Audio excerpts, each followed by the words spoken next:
ಕೃಷ್ಣನನ್ನು ಬೇರೆ ಬೇರೆ ಜನರು ಬೇರೆ ಬೇರೆ ರೀತಿಲಿ ನೋಡ್ತಾರೆ, ಗ್ರಹಿಸ್ತಾರೆ, ಅರ್ಥ ಮಾಡ್ಕೊಳ್ತಾರೆ, ಅನುಭವಿಸ್ತಾರೆ. ದುರ್ಯೋಧನನ ಮಾತಲ್ಲಿ ನಗ್ತಾನೆ ವಂಚಿಸೋನು ಅಂತಿದ್ರೆ ಅದು ಅವನು ತಿಂತಾನೆ, ಕುಡಿತಾನೆ, ಹಾಡ್ತಾನೆ, ಕುಣಿತಾನೆ, ಹೋರಾಡ್ತಾನೆ, ಮುದುಕಿಯರ ಜೊತೆ ಹರಟೆ ಹೊಡಿತಾನೆ, ಮಕ್ಕಳ ಜೊತೆ ಆಟ ಆಡ್ತಾನೆ. ಅವನನ್ನು ಯಾರು ದೇವರು ಅಂತಾರೆ? ರಾಧೆ ಹೇಳ್ತಾಳೆ, ಕೃಷ್ಣ ನನ್ನೊಂದಿಗಿದ್ದಾನೆ, ಯಾವಾಗಲೂ ಇದ್ದಾನೆ, ಅವನೆಲ್ಲೇ ಇರಲಿ, ಯಾರ ಜೊತೆನೇ ಇದ್ದರೂ ನನ್ನೊಂದಿಗಿದ್ದಾನೆ. ಶಿಖಂಡಿ ಅತ್ಯಂತ ಹಿಂಸೆ ಅನುಭವಿಸಿದವ.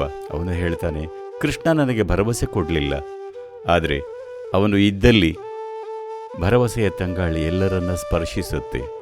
ಕೃಷ್ಣ ಅಂತ ಕರೆಯೋ ಪ್ರಜ್ಞೆಯಿಂದ ನಾವು ಸ್ಪರ್ಶಿಸಲ್ಪಡಬೇಕಂದ್ರೆ ನಮಗೆ ಲೀಲೆ ಬೇಕು. ಲೀಲೆ ಅಂದರೆ ವಿನೋದಶೀಲತೆಯ ಹಾದಿ. ಜೀವನದ ಅತ್ಯಂತ ಆಳವಾದ ಆಯಾಮಗಳನ್ನು ಬಹುತೇಕ ಜನರು ಮಿಸ್ ಮಾಡ್ತಾರೆ. ಯಾಕಂದರೆ ಅವರಿಗೆ ವಿನೋದಶೀಲವಾಗಿರೋದು ಹೇಗೆ ಅಂತ ಗೊತ್ತಿಲ್ಲ. ವಿನೋದದಿಂದ ಇರೋದಕ್ಕೆ ನಿಮಗೆ ಪ್ರೇಮಭರಿತ ಹೃದಯ, ಸಂತೋಷಭರಿತ ಮನಸ್ಸು, ಚೈತನ್ಯಭರಿತ ದೇಹ ಬೇಕು. ಇಲ್ಲದಿದ್ದರೆ ಲೀಲೆ ಇರಲ್ಲ.